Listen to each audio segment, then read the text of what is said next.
ஊடக நண்பர்களுக்கு எங்களது வணக்கங்களை தெரிவித்துக் கொள்கிறோம். மாஞ்சோலை தேயிலை தொழிலாளர்கள் போராட்டத்தினுடைய தொடர்ச்சியாக தமிழ்நாடு அரசு, திமுக அரசு அவர்களுக்கென்று சில நிவாரண திட்டங்களை அறிவித்திருந்தார்கள். மாண்புமிகு அமைச்சர் அவர்கள் அம்மக்களினுடைய வாழ்வாதாரத்தை பாதுகாக்கின்ற வகையில் அரசு சில நடவடிக்கைகளை மேற்கொள்கிறது என்று அவர்கள் அறிவித்திருந்தார்கள். அந்த அடிப்படையிலே அவர்களுக்கு கலைஞர் திட்டத்தின் கீழ் வீடும் அல்லது நிலப்பகுதியிலே அவர்களுக்கு 3 சென்ட் அளவிலே நிலம் என்கின்ற வகையிலும் அவர்கள் தங்களது தொழிலை வளர்த்து கொள்வதற்கான கடன் உதவியும் பயிற்சியும் என்று அவர்கள் அறிவித்திருந்தார்கள். அரசு இப்படியாக அம்மக்களினுடைய வாழ்வாதாரம் குறித்து ஒரு நிலைப்பாடு எடுத்து அறிவித்திருப்பதை முதல் கட்டமாக வரவேற்கிறோம். ஆனால் திமுக அரசு அறிவித்திருக்கக்கூடிய இந்த திட்டங்கள் பொதுவான நலத்திட்டங்களின் கீழ் வருகின்றன.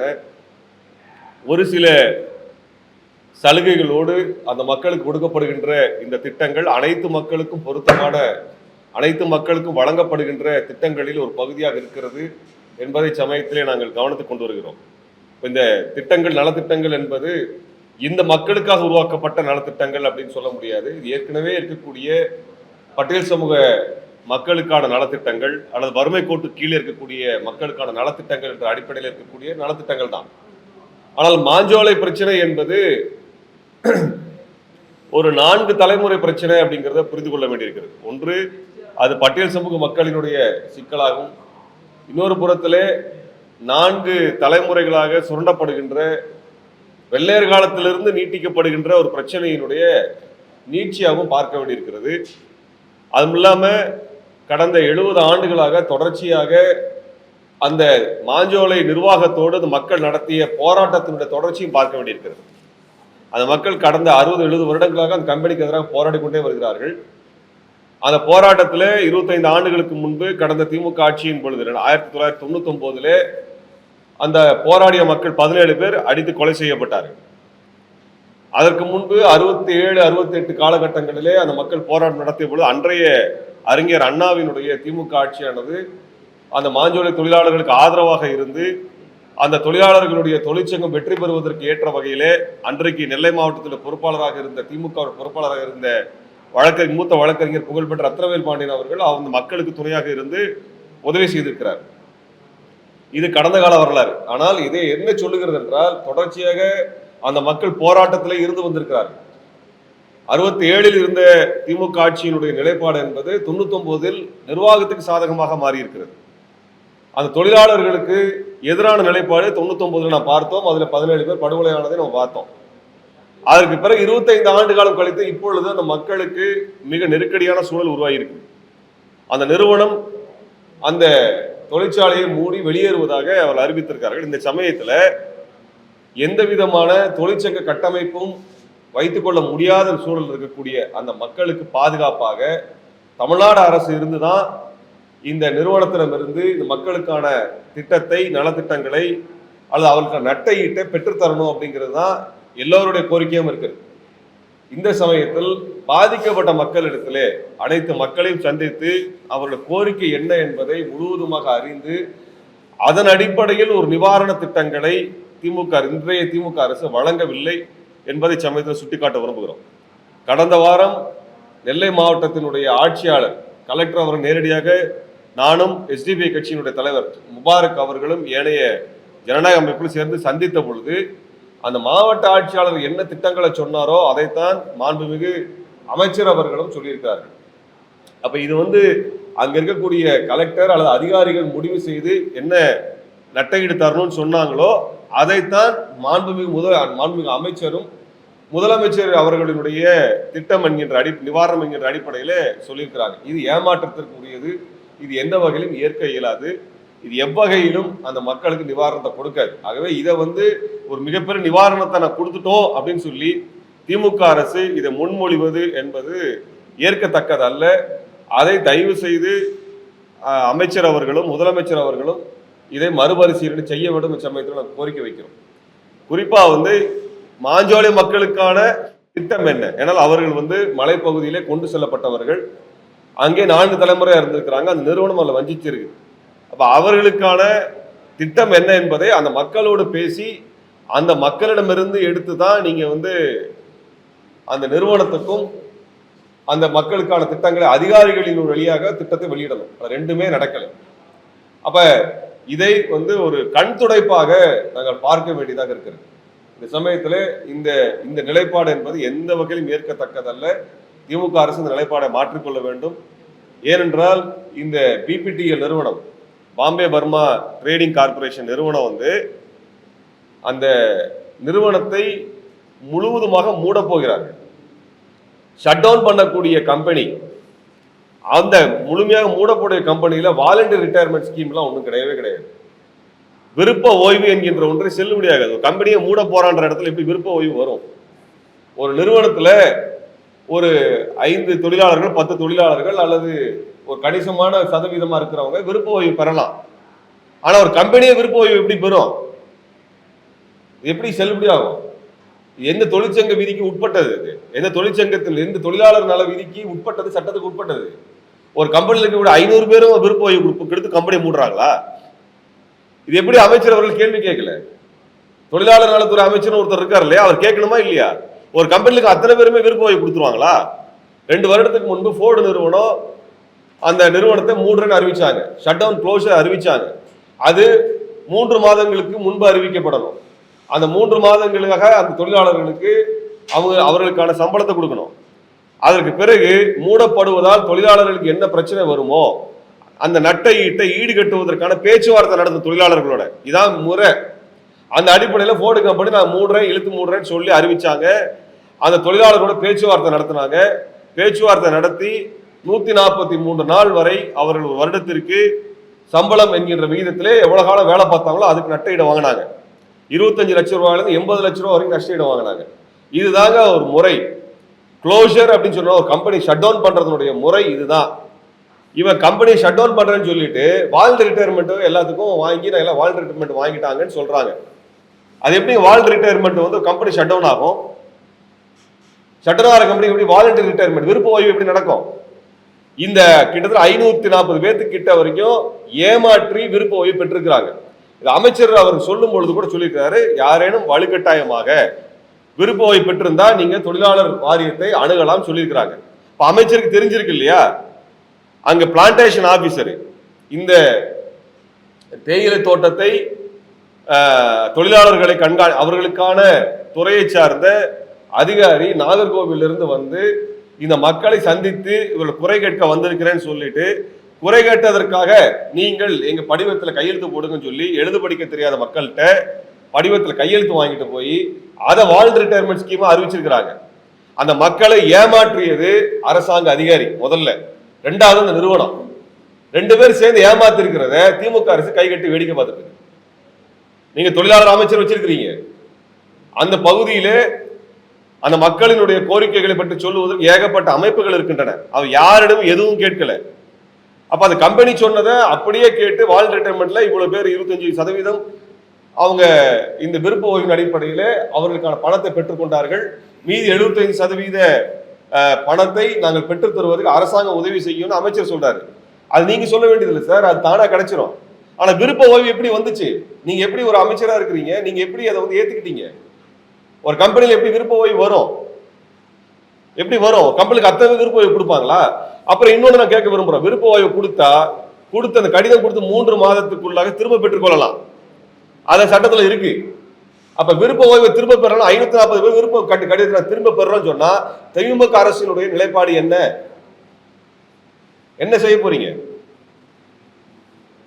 அப்ப அந்த மக்களை ஏமாத்திரலாம் அப்படின்னு எல்லா தரப்பும் முடிவு பண்ணி நிக்கிறாங்க. இப்ப இதுல அந்த மக்களுக்கான தொழிலாளர்களுக்கான முறையான சம்பளம் கொடுக்கப்படலை. இப்ப ஞாயிற்றுக்கிழமை விடுமுறை, எல்லா நிறுவனத்திலையும் எல்லாரும் வேலை செய்கிறோம்.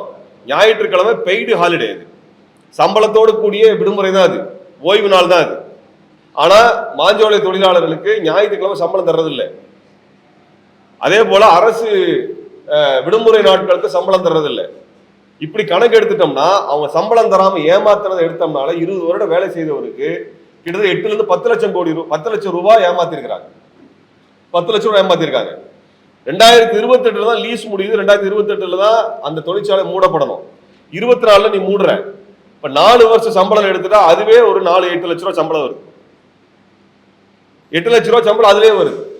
அப்ப இதுல ஒரு 8 லட்சம் ரூபாய் வருது.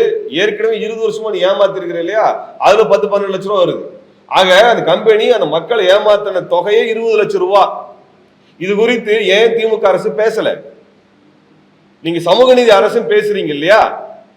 அப்ப இதையெல்லாம் முழுமையாக தெரிந்த ஒரு அரசு அதிகாரிகளை கூப்பிட்டு, அவங்க அதிகாரி அவ்வளோ ஏமாத்துற வேலை செய்யறாப்ல. அரசாங்க அதிகாரிகள் முழுமையாக அந்த மக்களுக்கு ஏமாத்துறாங்க. அந்த அரசாங்க அதிகாரிகள் அந்த நிறுவனத்திற்கு ஆதரவாக இருந்து கொண்டு அந்த ஏழை மக்களை, தொழிலாளர்களை வஞ்சிக்கிறாங்க. இப்படிப்பட்ட ஒரு மோசமான நிலை அங்க இருக்குது. அப்ப அந்த அதிகாரிகள் ஏமாத்துறாங்க இல்லையா, இது யாரு கேட்கறது? ஆட்சியாளர் தான் கேட்கணும். திமுக அரசு தான் கேட்டிருக்கணும், அமைச்சர் தான் கேட்டிருக்கணும், அல்லது எம்எல்ஏ கேட்டிருக்கணும், அங்க இருக்கக்கூடிய பிற மக்கள் பிரதிநிதிகள் கேட்டிருக்கணும். அப்படி யாருமே கேட்கல. அந்த அம்பாசமுத்திரம் தொகுதியினுடைய எம்எல்ஏவா இருக்கக்கூடியவர் அதிமுக கட்சி சேர்ந்தவர். அந்த தொகுதியினுடைய பாராளுமன்ற உறுப்பினர் காங்கிரஸ் கட்சியை சேர்ந்தவர். அரசு திமுகவாக இருக்கிறது. நான் கேட்க விரும்புறேன், என்னதாக நடக்குது நாட்டுல? அதிமுக கட்சி தொகுதி எம்எல்ஏ ஓட்டு வாங்கின எம்எல்ஏ அதிமுக காரரும் கேட்கல, பாராளுமன்றத்தில் போய் ஓட்டு கேட்ட காங்கிரஸ்காரரும் கேட்கல, இவங்க கிட்ட இருந்து ஆட்சி அமைச்ச திமுக அரசும் பேசல. நாங்க தான் எல்லாத்துக்கும் எதிர்கட்சின்னு சொல்லிட்டு இருக்கக்கூடிய பாஜக வாய் திறக்கல. அல்லது இந்த திராவிடத்தால வீழ்ந்தோம், யாரு தமிழன் இல்லைன்னு சொல்லி வீரவசனம் பேசிட்டு இருக்கக்கூடிய நாம் தமிழரும் வாய் திறந்து பேசல. எல்லா கட்சியும் ஓட்டு மட்டும் வாங்கியிருக்காங்களே ஒழிய அந்த மக்களுக்கு வாயை திறந்து அந்த மக்கள் உரிமை குறித்து, அதாவது சட்டப்பூர்வமான உரிமைகள் குறித்து ஒருத்தர் பேச தயாரா இல்ல, ஒருத்தருக்கு போராடுறதுக்கு துணிச்சல் இல்லை. அதிமுக அரசு என்ன சொன்னார்? எடப்பாடியார் என்ன சொன்னார்? அவரும் எதிர்கட்சிக்காரர். திமுக அரசு இது குறித்து முறையான நிவாரணத்தை அறிவிக்கல. அந்த அதிகாரிகள் அந்த மக்களை ஏமாத்தி இருக்கிறாங்க. அந்த ஏமாத்தின அதிகாரிகள் மீது எந்த நடவடிக்கை திமுக அரசு எடுக்கல, அமைச்சர் பேசல. அப்ப ஆளுங்கட்சியில எதுவுமே நடக்கலன்னா எதிர்கட்சி என்ன செஞ்சிட்டு இருக்குது? எடப்பாடி என்ன செஞ்சிட்டு இருக்கிறாரு அப்படி ஒரு கேள்வி வரும்ல. அவர் என்ன சொன்னாரு? நாங்க சட்டசபையில கவன ஈர்ப்பு தீர்மானம் கொண்டு வரோம்னு சொன்னார். கள்ளக்குறிச்சி பிரச்சனை வந்ததுக்கு அப்புறம் அதை பத்தி பேசவே இல்லை. இப்ப வரைக்கும் அதிமுக எந்த நிலைப்பாடு எடுக்கல. அப்ப திமுகவும் முறையான நிவாரணத்தை அறிவிக்கல. அந்த கம்பெனி ஏமாத்திட்டு இருக்கிறான். நேற்றைக்கு அந்த திமுக அரசு மதுரை நீதிமன்றத்தில், உயர் நீதிமன்றத்தில் அந்த பிபிடிஎல் நிறுவனம், மாஞ்சோலை நிறுவனம் 1140 கோடி ரூபாய் நிலுவை வைத்திருக்கிறார்கள், தமிழ்நாடு அரசுக்கு தர வேண்டிய அந்த வரி தொகையை கட்டாமல் வைத்திருக்கிறார்கள் என்று நேற்றைக்கு அரசே ஆவணத்தை கொடுத்திருக்குது. நான் கேட்கிறேன், ஒரு தமிழ்நாடு அரசு போன்ற பலம் வாய்ந்த ஒரு அரசாலேயே அந்த கம்பெனிட்ட இருந்து பணம் வாங்க முடியல. அவங்களுக்கு தர வேண்டிய, சட்டப்பூர்வம் வர வேண்டிய அந்த தொகையை வாங்க முடியல. 1140 கோடி ரூபாய் ஒரு அரசாங்கம் வாங்க முடியல. சாதாரண தொழிலாளி எப்படி வாங்குவான்? இப்ப அரசாங்கத்தை ஏமாத்தக்கூடிய கம்பெனியை ஏன் அரசு, திமுக அரசு தட்டி கேட்கல? ஏன் எதிர்கட்சிக்காரங்க பேசல? ஏன் காங்கிரஸ் கட்சி பேசல? ஏன் பாரதிய ஜனதா கட்சி பேசல? ஏன் நாம் தமிழர் போன்ற நாங்க தான் 3வது பெரிய கட்சி சொல்லக்கூடிய பேசல? எந்த கட்சியுமே பேசல. ஏன்னா பிபிடிஎல் நிறுவனம் 30 வருஷமா பிஜேபி கட்சி ஆரம்பிச்ச நாள்ல இருந்து அந்த கட்சி வளர்வதற்கான 30 ஆண்டு காலமாக தொடர்ச்சியாக நன்கொடை கொடுத்தது பிபிடிஎல் நிறுவனம் தான். பாம்பே பர்மா கம்பெனி தான் 30 ஆண்டுகளுக்கு மேலாக அவர் அதிக அளவு நன்கொடை கொடுத்த கம்பெனி. அதனால பிஜேபி பேசாது. பேசுறேன்னு சொன்ன எதிர்கட்சியாக இருக்கக்கூடிய அதிமுக வாயை திறந்து இது வரைக்கும் பேசல. நாங்க பெரிய கட்சி, 3வது பெரிய கட்சி சொல்லக்கூடிய நாம் தமிழர் இது வரைக்கும் பேசல. சமூக நீதி காக்கிறோம் என்று சொல்லக்கூடிய திமுகவும் எதுவும் செய்யல. இந்த நிறுவனம் தொடர்ச்சியாக ஏமாற்றிக் கொண்டிருக்கிறது. அந்த மக்களை திமுக அரசு தொடர்ச்சியாக ஏமாற்றிக் கொண்டிருக்கிறது. இப்படிப்பட்ட ஒரு மோசமான நிலையில அந்த நிறுவனம் என்னெல்லாம் ஏமாத்திருக்குன்னா, அவர்களுக்கு ஓய்வு நாளுக்கான சம்பளத்தை தரல, அவர்களை விருப்ப ஓய்வு என்கின்ற பெயரில் ஏமாற்றி விருப்ப ஓய்வை கொடுத்து அவர்களுக்கான குறைந்தபட்சமான பணத்தோட அவங்களை ஏமாத்திருக்கிறாங்க. 4 வருடத்துக்கு முன்பாகவே அந்த குத்தகை காலம் முடிவதற்கு 4 வருடத்துக்கு முன்னதாகவே நிறுவனத்தை மூடுறாங்க. இப்படிப்பட்ட ஒரு மோசமான ஒரு நிறுவனத்தை எப்படி தமிழ்நாடு அரசு விட்டு வைத்திருக்கிறது? இந்த சமயத்தில் நாங்கள் அந்த மக்களிடத்துல பேசினோம். அந்த மக்கள் அவர்களுக்கான நிவாரணமாக என்ன கேட்கிறாங்கன்னா, நிறுவனத்திடமிருந்து கணிசமான தொகையை அந்த மக்களுக்கு நிவாரணமாக பெற்று தரணும். அவங்க தர வேண்டிய பணமே கிட்டத்தட்ட 15 லட்சம் ரூபாய் இருக்குது. சட்டப்பூர்வமாக தர வேண்டிய பணம் 15 லட்சம் ரூபாய் இருக்குது. கம்பெனி மூட போறாங்க. இந்த அடிப்படையில் நட்டையிட தர வேண்டிய பணத்தை நீங்க பெற்றுக்கொண்டு தர வேண்டும். அதே போல கள்ளக்குறிச்சியில அந்த கள்ளச்சாராய சாவுக்கு 10 லட்சம் ரூபாய் கொடுத்தீங்க. அதுக்கு எந்த வரையறை அடிப்படை கொடுத்தீங்கிறதுக்குள்ள நாங்க போக விரும்பல. அவர்களுக்கு 10 லட்சம் ரூபாய் கொடுக்க முடியும். ஏன் கொடுக்கணும்னு அரசு ஒரு காரணம் சொன்னது. காரணம், குடும்ப தலைவர் இல்லாத காரணம் குடும்பம் சிரமத்துக்கு உள்ளாகும் சொல்லினாங்க. இதே நிலைமைதான் வேலை இல்லாத காரணத்துல அந்த குடும்பமும் சிரமத்துக்கு உள்ளாகுன்ற பொழுது அவர்களுக்கும் ஏன் அரசு 10 லட்சம் தரக்கூடாது? அதே போல வெறும் பணம் மட்டும் பத்தாது, வாழ்வாதாரம் தொடரணும்னா அவர்களுக்கு விவசாய நிலம் ஒரு 5 லட்சம் ரூபாய் தரணும். 5 ஏக்கர் நிலம் தரணும் அவங்களுக்கு. குறைந்தபட்சம் 5 ஏக்கர் நிலத்தை கேட்கிறாங்க. அவங்க 4 தலைமுறையாக தமிழ்நாடு அரசுக்கும் இந்திய அரசுக்கும் அந்த கம்பெனிக்கு வருமானத்தை ஈட்டி கொடுத்துருக்கிறாங்க. அதுக்குரிய சம்பளம் இல்லை, நிவாரணம் இல்லை, அவர்களுக்கான வாழ்வாதாரத்துக்கு வழி இல்லாத இந்த மோசமான நிலை இருக்கிறது. அனைத்தையும் செய்திருக்கக்கூடிய Burma trading corporation, Bombay Burma trading corporation என்று சொல்லப்படுகின்ற இந்த நூஸ்பி வாடியா என்கின்ற முகமது ஜின்னாவினுடைய பேரன், பாரதிய ஜனதா கட்சியினுடைய அவருடைய ஆதரவாளர், புரவலர், பாரதிய ஜனதா கட்சியை வளர்த்தெடுத்த புரவலர் செய்திருக்கக்கூடிய இந்த நிறுவனத்திடமிருந்து உரிய நட்டையிட பெற்றுத்தரணும். இந்த நிறுவனம் தான் தமிழ்நாட்டில் அதிக அளவுக்கு பிஸ்கட் விற்கிறாங்க. இந்த பிரிட்டானியா பிஸ்கட் இந்த கம்பெனிக்காரனோட தான் 16,000 கோடி ரூபாய் பிசினஸ் பண்ணிருக்காங்க. மாஞ்சோலை தேயிலை எஸ்டேட் 2,600 கோடி ரூபாய் வருஷத்துக்கு சம்பாதிச்சுட்டு இருக்கிறாங்க. அவருடைய 2,600 கோடி ரூபாய் வருட சம்பளம், வருட வருமானம். அந்த மொத்த நிறுவனத்துடைய மொத்த வருமானம் என்பது 16,000 கோடி ரூபாய் ஒரு வருடத்திற்கு. அந்த கம்பெனி முதலாளிக்கு 6 கோடி ரூபாய் சம்பளம் கொடுத்துருக்காங்க. இவ்வளவு பெரிய பணக்கார கம்பெனியிடமிருந்து திமுக அரசு உரிய நட்டையிட்ட பெற்று தர வேண்டும். இந்த அரசு, இந்த கம்பெனி தமிழ்நாடு அரசையும் ஏமாத்தது, அந்த தொழிலாளர்களும் ஏமாற்றி இருக்கிறது. ஆகவே இப்படிப்பட்ட மிக மோசமான இந்த தொழிற்சாலை நடத்துகின்ற பாம்பே பர்மா ட்ரேடிங் கார்பரேஷன் சொல்லப்படுகின்ற இந்த நிறுவனத்தினுடைய அலுவலகம் சென்னையில இருக்கிறது. இந்த அலுவலகத்தை வருகின்ற செப்டம்பர் 1ஆம் தேதி அனைத்து ஜனநாயக அமைப்புகளும் ஒன்று கூடி நாங்கள் முற்றுகை போராட்டம் நடத்த போகிறோம். மே 17 இயக்கம், விடுதலை தமிழ் புலிகள், இந்திய குடியரசுக் கட்சி, தமிழக மக்கள் ஜனநாயக கட்சி என்று பல்வேறு ஜனநாயக அமைப்புகள் நாங்கள் ஒன்றிணைந்து இந்த பாம்பே பர்மா ட்ரேடிங் கார்பரேஷன் என்கின்ற கம்பெனியை முற்றுகையிட போறோம். அந்த கம்பெனி நாங்கள் சும்மா விட போறது இல்லை.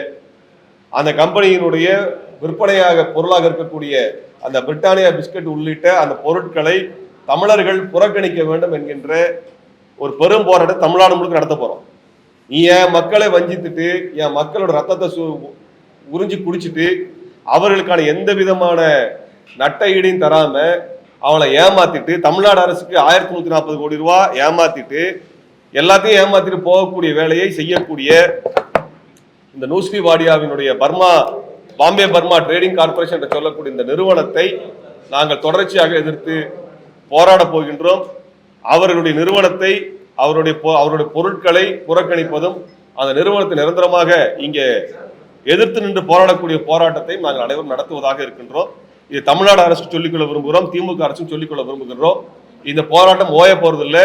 அந்த மக்களுக்கு நீதி கிடைக்கின்ற வரை நாங்கள் ஓய போவதில்லை. அவரது ஓட்டு கேட்ட அனைத்து கட்சிகளும் அந்த மக்களை கைவிட்டிருக்கிறார்கள்.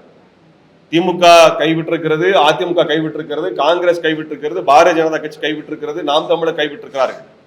இவர்கள் அனைவருமே தமிழர் நலன் சார்ந்து பேசுறோம்னு சொல்லி பேசுறாங்களே ஒழிய அவங்களுக்கு எந்த வேலையும் செய்யல. எங்களை போன்ற அமைப்புகள் தான் அந்த மக்களுக்காக நிற்கிறோம். ஆகவே அந்த மக்கள் நீதி கிடைக்கின்ற வரை அந்த நிறுவனத்துக்கு எதிரான போராட்டம் தொடரும். அதை வருகின்ற செப்டம்பர் 1ஆம் தேதி பாம்பே பர்மா ட்ரேடிங் கார்பரேஷனுடைய சென்னை அலுவலகம் முற்றுகையிடப்படும். அந்த கம்பெனியினுடைய பிரிட்டானியா பிஸ்கட் உள்ளிட்ட அவருடைய உணவுப் பொருட்களை தமிழ்நாட்டிலே தமிழர்கள் புறக்கணிக்க வேண்டும் என்கின்ற போராட்டத்தை நாங்கள் முன்னெடுப்போம். இதற்கு குறித்து அனைத்து அமைப்புகளிடத்திலும் இதற்கான ஆதரவை நாங்கள் பெற்றுக்கொள்வோம். இந்த போராட்டம் விடிவடையும். இந்த மக்கள் நம்பிய, இந்த மக்கள் ஓட்டளித்த அனைத்து கட்சிகளும், பெரிய கட்சிகளாக இருக்கக்கூடிய இந்த கட்சிகள், தேசிய கட்சிகள், தமிழ்நாட்டை ஆளுகின்ற கட்சிகள் அந்த மக்களை வஞ்சித்திருக்கின்ற இந்த குற்றம் சாட்டுகின்றோம் பகிரங்கமாகவே. உடனடியாக இந்த கட்சிகள் சேர்ந்து ஒரு முடிவெடுக்க வேண்டும். அவர்களுக்கு குறைந்தபட்சம் 25 லட்சம் ரூபாய் நட்டையிடும் 5 ஏக்கர் நிலமும் அவர்களுக்கு உடனடியாக இந்த அரசு ஏற்படுத்தி தர வேண்டும். அந்த கம்பெனியிடமிருந்து அவர்களுக்கு சம்பளம் இல்லாமல் அவர்களுடைய ஓய்வு நாள்ல இருக்கக்கூடிய அந்த ஊதியத்தை பறித்து கொண்டும் அரசு விடுமுறை நாளை பறித்து கொண்ட அந்த ஊதியத்தையும் 4 ஆண்டுகள் நடந்திருக்க வேண்டிய நிறுவனத்தை முன்பாக மூடுகின்ற காரணத்தால் ஏற்படக்கூடிய இழப்பீடு உள்ளிட்ட அனைத்தையும் பேசி ஒரு ஷட் டவுன் பண்ணக்கூடிய இழுத்து மூடப்படுகின்ற நிறுவனத்திடம் எப்படி தொழிலாளர்களுக்கு உரிமை கிடைக்குமோ அப்படிப்பட்ட முறையான பேச்சுவார்த்தை நடத்தப்படணும். இந்த வால்ட் ரிட்டையர்மெண்ட் ஸ்கீம் வாங்கினது ஏமாத்தி வாங்கியிருக்கிறாங்க. இதற்காக அவர்கள் மீது நடவடிக்கை எடுக்கணும். அந்த அதிகாரி நாகர்கோவிலிருந்து சென்றிருக்கிற பிளான்டேஷன் ஆபீசர், அவங்க பேரை நாங்கள் அடுத்து வெளியிடுவோம், அந்த அதிகாரி மேல நடவடிக்கை எடுக்கணும். இல்லைன்னா அந்த பிளான்டேஷன் அந்த அலுவலகத்திற்கு எதிராகவும் அந்த அதிகாரிகளுக்கு எதிராக நம்ம போராட வேண்டியிருக்கும். இப்படி இத்தனை போராட்டத்தில் எங்களுக்கு தள்ளாதீங்க. திமுக அரசு உடனடியாக நீங்க நடவடிக்கை எடுக்கணும், உடனடியாக இதற்கு முடிவு கொண்டு வரணும். அந்த மக்கள் சுயமரியாதையோடு வாழ்வதற்கு நீங்க ஏற்பாடு செய்யணும். வெள்ளக்காரன் காலத்துல ஏமாத்திருக்கானுங்க. விடுதலை அடைஞ்சதுக்கு பின்னாடி இந்த பாம்பே பர்மா ட்ரேடிங் கார்பரேஷன் உங்களை ஏமாத்தி இருக்குது. 99 கடந்த திமுக ஆட்சியின் பொழுது கூலி உயர்வு கேட்டதுக்காக 17 பேர் அடிச்சு கொல்லப்பட்டாங்க. இத்தனை அநீதிக்கு பிறகும் அந்த மக்கள் தங்களுக்கு நீதி கிடைக்கும் என்று நம்புகிறார்கள். ஆகவே இதை திமுக அரசு பெற்றுத்தர வேண்டும். அதிமுக எதிர்கட்சியாக இருக்கக்கூடிய அதிமுக இதற்கான குரல் கொடுக்க வேண்டும். தேசிய கட்சியாக இருக்கக்கூடிய காங்கிரஸ், பாஜக இது குறித்து எந்த விதமான நிலைப்பாடும் எடுக்கல. இது அனைத்தையும் நாங்கள் இந்த சமயத்தில் சுட்டிக்காட்டுகிறோம். போராட்டத்தை அந்த நிறுவனத்துக்கு எதிராக நாங்கள் துவக்குகிறோம். அந்த நிறுவனத்தில் பொருட்களை புறக்கணிக்கக்கூடிய போராட்டத்தை நாங்கள் முன்னெடுக்க போகிறோம். நாங்கள் ஒரு காலத்தில் அந்த மக்களை கைவிடப் போவதில்லை என்பதை சமயத்தில் சொல்லி எங்களுடைய ஊடக சந்திப்பை நிறைவு செய்கிறோம். அனைத்து ஊடக தோழர்களுக்கும் எங்களது நன்றி நாங்கள் தெரிவித்துக் கொள்கிறோம். இல்ல, புதிய தமிழன் கட்சி நீண்ட நாளாமே அந்த போராட்டத்தில் பேசியிருக்கிறாங்க. அவங்க இது மாதிரி யாரெல்லாம் ஆதரவு தெரிவிக்கிறார்களோ, மக்களுக்கு ஆதரவு தெரிவிக்கிறாரோ எல்லாருக்கும் நாங்கள் ஆதரவாக தான் இருக்கிறோம். அந்த மக்களுக்கு நீதி கிடைக்க வேண்டும் தான். போராடக்கூடியவரோடு யாருக்கும் எங்களுக்கு எந்த கருத்து வேறுபாடும் கிடையாது. அந்த மக்களுக்கு எந்த வழியிலாவது நீதி கிடைச்சா எங்களுக்கு மகிழ்ச்சி. எங்கள் போராட்டத்தில் அவர்கள் வந்து இணைஞ்சா மகிழ்ச்சி தான். அவர் போராட்டம் எங்களை அழைத்தாலும் எங்களுக்கு மகிழ்ச்சி தான். அது பிரச்சனை இல்லை. அந்த மக்களுக்கு நீதி கிடைக்கணும். தமிழ்நாடு அரசு, திமுக அரசு உடனடியாக நடவடிக்கை எடுக்க வேண்டும் என்பதை சமர்ப்பித்தோம்.